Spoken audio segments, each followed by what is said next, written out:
Welcome, welcome everyone. Dr. Stephen Hobbs here from the International Mentoring Community. You're joining us, let's try joining us on April 29th for the community conversation on mentoring. And as always, and in all ways, we leave it open as a conversation. And if we don't have something that we want to tackle, then we pull a few things from our sleeve. And having a brief chat with those who are present right now, and I'll be asking them to introduce themselves here in a sec, is we've got a few things we're going to take from the sleeve this morning. So let's see how this unfolds. But what I'd like is if each person could just introduce yourselves, and one of the things is make a connection with mentoring, and then please give us your web address as well. And what I'll do is I'll put that in the show more notes so that it's there. So I'm just going to go alphabetically. I've got a B, a D, and a Y. So B goes first. So. Hi, my name is Brenda Crompton, and I work a lot. I help startups, especially technology startups, get into revenue. And as part of doing that is I mentor the leaders of the organization, the founders, in all the different things that they need to do so that they can progress with their startup idea. Sometimes they're just really at the idea stage. Sometimes they've already got a product, and sometimes they've even got a plant. And really, it's just, I help them see what it is that needs to be done to get them from wherever they are now into the place that they desire. My website is mirasand.com, mirasand.com. And if you wouldn't mind popping that into the chat, that would be great. Thanks, Brenda. So, D, please. Guess that would be me. So, good morning, everybody. My name is Doug Lawrence, and I am the co-founder of the International Mentoring Community and the director today, the director of education. I have a mentoring practice, so I work with a number of individuals internationally to help them be the best that they can be and to help the world be the best it can be. And I've logged in excess of 2,000 hours of mentoring, doing a lot of that particular stuff. And my website is www.talentc.ca. If you could pop that into the chat as well, that'd be great. Thank you. Okay. By process of elimination, going to the other end of the alphabet. Why? That's okay. I'm always used to being the last one to get introduced alphabetically. Hello, everyone. I'm Yvonne Silver. I'm a certified executive coach and chartered HR professional. And I work with women predominantly to help them flourish in business. So my role is typically working with women entrepreneurs, founders, leaders to help them to have more confident conversations in particular, which is a nice connection with mentoring, because that's all about having powerful conversations, learning through experience. And I also had the pleasure of being awarded the Women of Inspiration 2018 Award for Mentorship.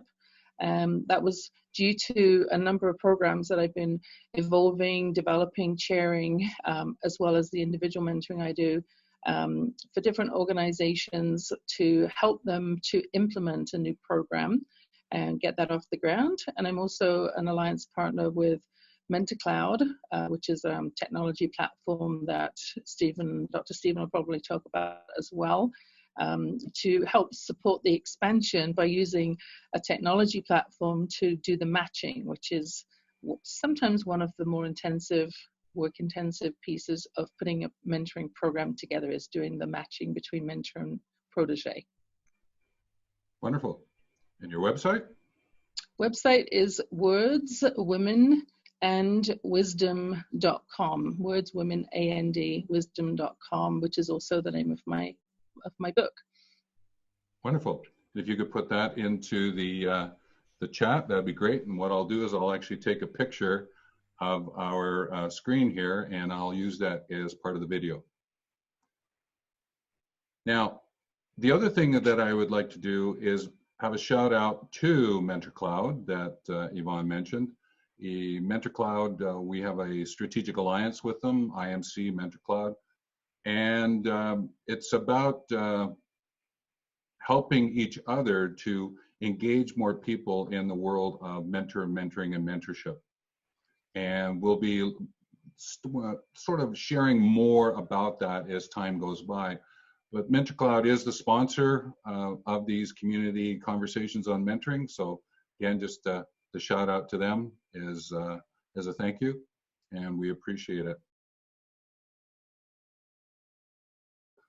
5 tips for starting a mentoring arrangement. So we're looking at this from the mentor's perspective, is what are 5 tips for starting a mentoring arrangement? There are a lot of things that when I'm working with organizations or individuals who haven't yet had a taste for mentoring, that I would be recommending. For this community, I think it's really important to understand, what are the advantages of mentoring, both for the mentor and for the protege, so that they can clearly see it's not a one-way street. It's actually beneficial, extremely beneficial to both parties. Every conversation I come to, I always learn something from my protege. A lot of times with my gray hair, a lot of times I'm learning from them about the use of, different uses of technology and more current things that they're doing with the technology platforms and some of the tools available. So advantages for both parties, and for the protege, obviously the opportunity to be provided with the questions that they sometimes don't even know that they need to ask, because the concepts are so much bigger and broader than they've envisioned. Certainly, I think it's worthwhile going through, secondly, expectations. So clarifying, here's what I'm bringing to the table. Here's how I as the mentor, work the best and can support you the best.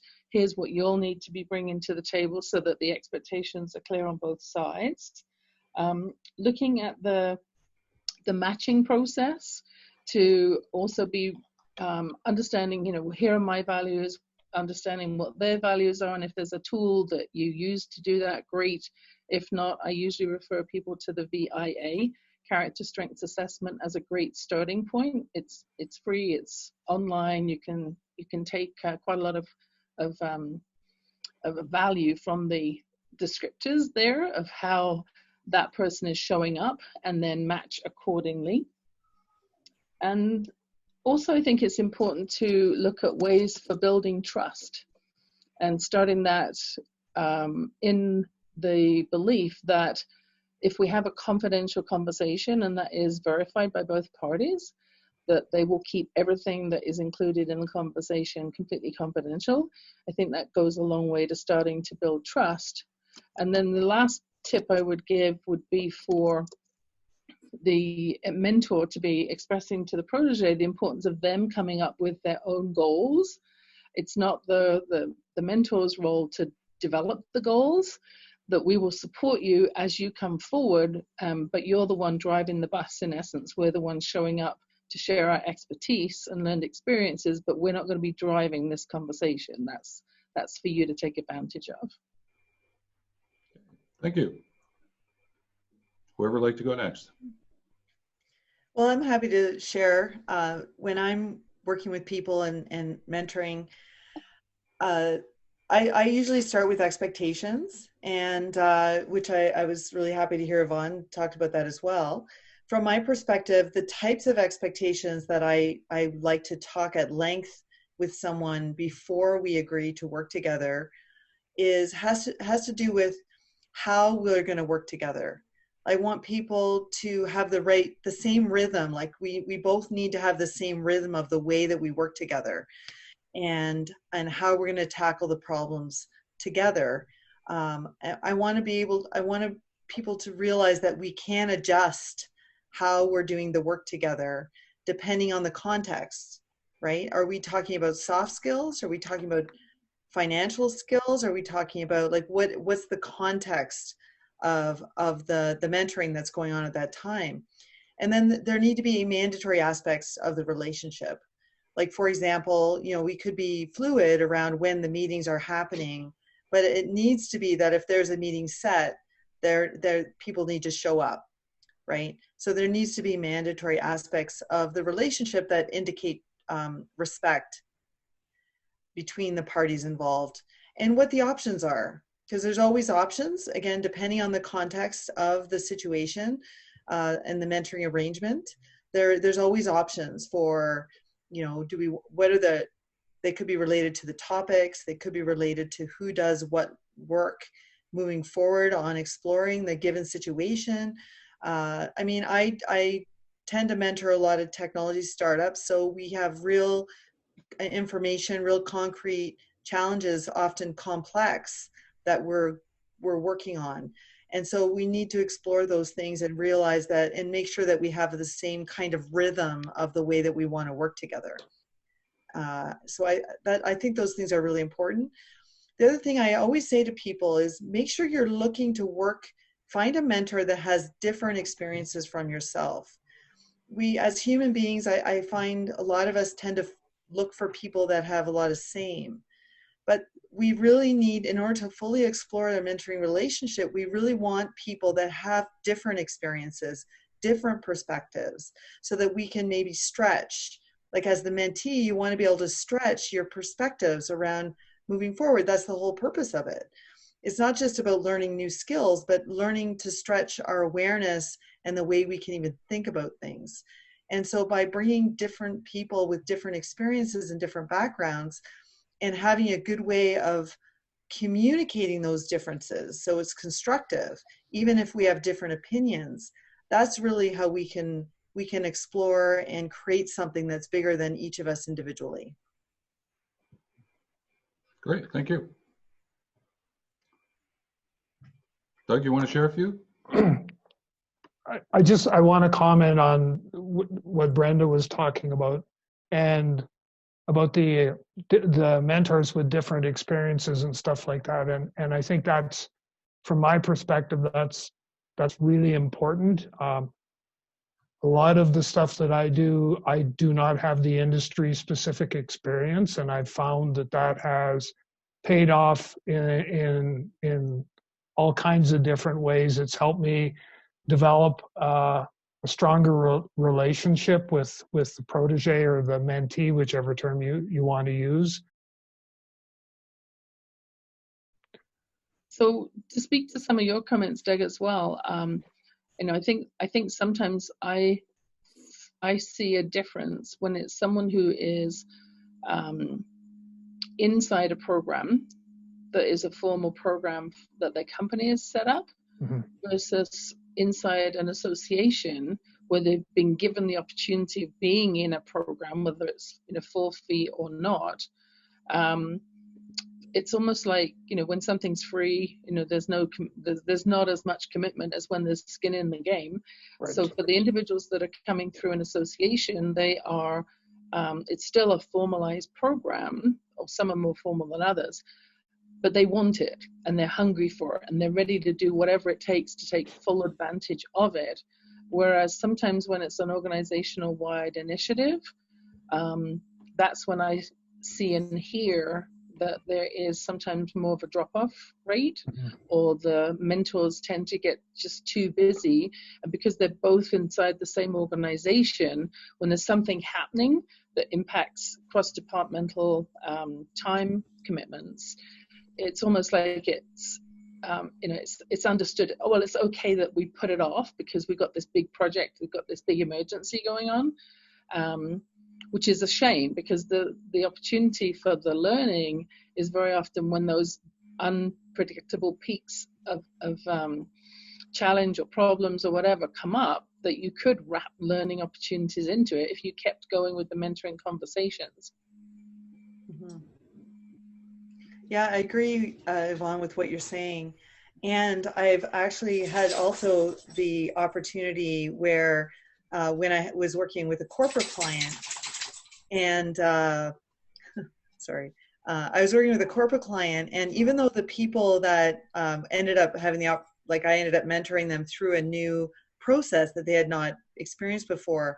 I think because they saw it as a learning opportunity and a way to expand their career, because they were taking on something that had high visibility within the organization, that they actually, despite the fact of telling me personally that they were, kind of worried about their ability to perform, because I was able to mentor them through it, they were quite excited at the end and were quite, heavily participating, despite the fact that, it was just part of their regular job.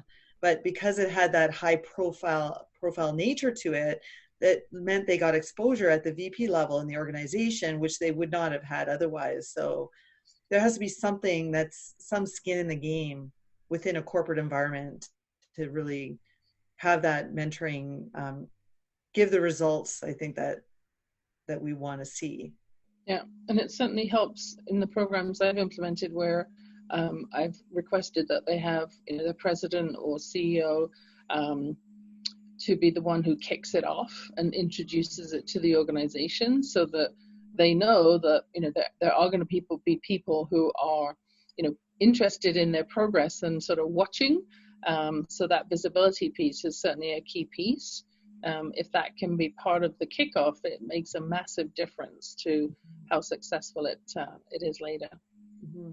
Yeah, because currency is money is only one form of currency, right? So if you give the mentee an opportunity to have exposure at a higher level, then that's an expansion of their career. That's another form of currency that puts skin in the game. So yeah. We actually have an organization here where the president, CEO of the organization actually mentors employees.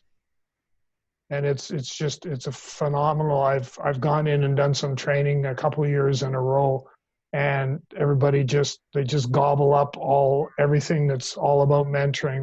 They gobble it up because he's standing at the front of the pack, leading the pack. Yep, that would be great. Well, one of the things that I'm going to do is I'm just going to jump in from the advantage from an ethical perspective. Already we've used the word trustworthiness, trust. We've mentioned respect. In an indirect way, accountability. Get the goals, make sure you got everything there. We've also hinted at the sense of community, right? And to be actively participating in it. And I mentioned those four, and I've got 3 others I'd like to share with you. But I'm sharing these just because mentoring, the mentor in setting up the arrangement, working with the mentee, protege, learner, has the ability to really influence the understanding of ethics for the workplace. There is a very strong advantage there. And then if the organization as a whole understands that, then what happens is you have this sort of movement of ethical decision-making starts to unfold. And that can shift how we organize the work. So the other ones that I would add to it are fairness, justice and fairness, right? That combination. Another one is the whole world of caring and kindness.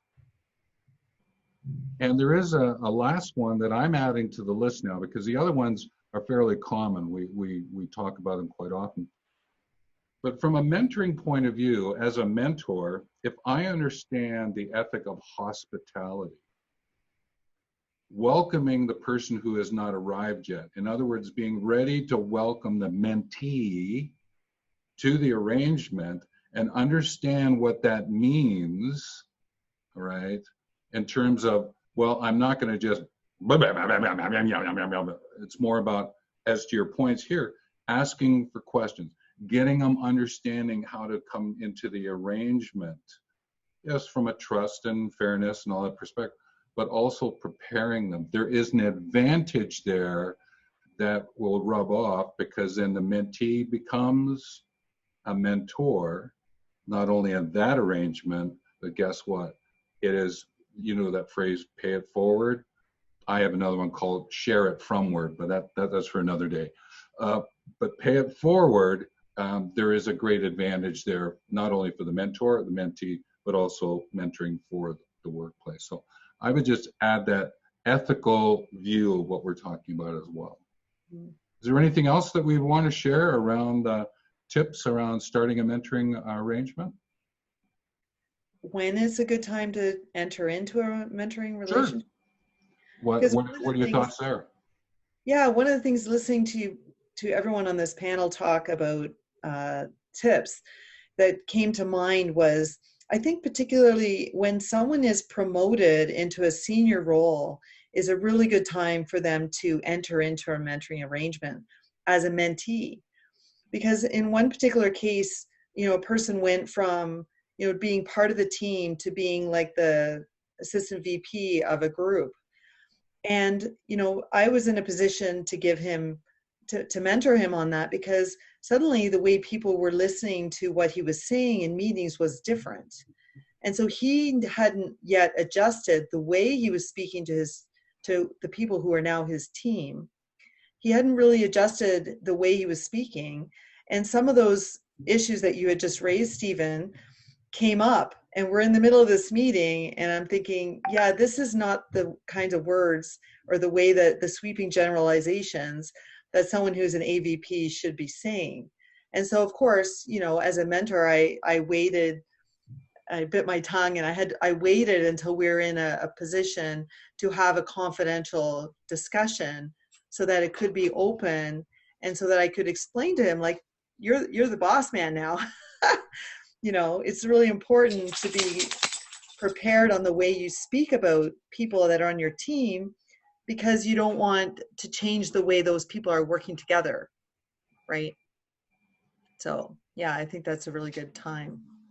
Well, I'll pop in here for this one, because I had a client and they asked me to do 3-day leadership programs. Both, some were residential, some were at a hotel. And then they said, what we want to do is have some coaching to go with that. And I just smiled and I nodded, okay, yeah, okay. But when the time came, all right, I did mentoring. And the reason being is that I didn't want to coach them to fulfill their accountabilities, but it was how to integrate what it is that they learned in those 3 days, and to have an opportunity to chat with me about that integration aspect. So to your point, Brenda, is yes, we jump into it and then oh, well, I can take this and I can make this work because I've got this lived experience and all that. And you're going, no, just back it off a little here. And let's have some conversations, some mentoring conversations, I think is really important. So for those of you who are listening to this and are in manager, leader, C-level executives, really pay attention to what Brenda just brought up, okay? Because I think it's so important. And let's not jump so quickly. So Yvonne, I think you're wanting to share something? Yeah, I just wanted to add to what Brenda was sharing, because I've also coached a number of women who are moving up, and especially those who've been part of a team and then now suddenly they're leading that same team, and realizing how important it is to step away a little bit from the friendships that they used to have, because now they have the responsibility of leading that team, and how to distinguish with that. So sometimes it has come up through coaching conversations, because that's all, the predominance of my work is working with women leaders, those entrepreneurs who are expanding and scaling up their team and aren't used to leading staff, let alone hiring them. But now you've got to lead them as well. And a lot of it is around the conversation. And you can actually share so much as a leader. There's a chapter in my book that is talking about when no words are even required. Sometimes it's not even about what you're saying, it's about how you're showing up, how you're making decisions, how you're responding to people, and all of those are elements that can be part of a mentoring conversation or part of a coaching conversation, depending on the nature of the relationship. And then what you were saying, Stephen, as well, with the after learning to integrate. I stopped doing any kind of training program that doesn't have coaching on the back a bit now, or mentoring, because I think that it's great to absorb the theory, but when you start putting it into practice, that's when you find very often, oh, well, that didn't work. And then very often I hear clients saying, oh, well, I'm just going to toss out that idea because it didn't work. Well, let's see how we can tailor it to fit within your organization, with your team, with your leadership, with your environment. And usually that's when the idea can be adapted with some mentoring, or sometimes it's coaching around it, to help embed it and help it become something that's personal to them. Yeah, one of the great things that happened was I do these experience-based events, and it was two hours, and we created something. And one of the people from one of the groups, there was 4 groups working, and we created something in the room. And that person was given the task of being the client relations manager. So they had to talk to the client, okay? And at one point, he got so ticked off that the client wasn't interacting with him properly, he fired the client, okay, in the simulation kind of idea. And then he came back to the group, and the group said, what did you just do? I just fired the client because they weren't You realize that we need to get to make money because of the client. And okay, so where this led me to was when I did my mentoring afterwards, about a month afterwards, we sat for 2 hours, normally only 45 minutes, and just talked about that experience for him and what did that mean, right, from an integration point of view. So I wasn't talking about direct application. I was just helping him to understand that experience that he went through. And 2 months later, he sent me an email stating that activity and what you did was the best thing that ever happened to me. And I actually just got promoted because I shifted my whole way of managing and leading in the business. And I said, well, that's what we were aiming for. That's what happened. That's really great. So it's just a sort of a story to add to what we're talking about. Doug, you want to add anything here? Well, just 2 comments. That the first is it's never too late to embrace mentoring. And then the other comment that I always like to use is, can you afford not to? And that seems to resonate. Yeah. Anything else around this path that we've just taken? Well, just hinging on leveraging on Doug's comment too. There's an interesting research paper that talks about the neuroscience of leadership, which probably quite a few of you have seen, but maybe not the audience members. And it talks about the Bain-Kopelman study that was done a number of years ago, where I think it was 60 or 66 managers were trained on a specific topic, and they measured their increase in productivity, and it was something like 25%, which was, reasonable return on investment. But when they added coaching to it, it went up by 60%. So it went up to 88% because they had the opportunity to really embed the knowledge and integrate it and learn how to use it in their environment. So their efficiency went up 60% just by adding an integration element on the back end, which was coaching. So as you said, Doug, when you look at investing in any kind of training, how could you not add on something that really supports the integration element once people have been through the experience? Mentoring obviously can do that with sharing of learned experiences or tweaking or suggestions, or as Stephen was talking about, expanding their horizons by asking, powerful questions. Whereas for those listening who aren't clear yet on the distinction between mentoring and coaching, coaching is more about a future statement of co-creating a better possibility, as opposed to learned experience, and it's more about asking than it is informing.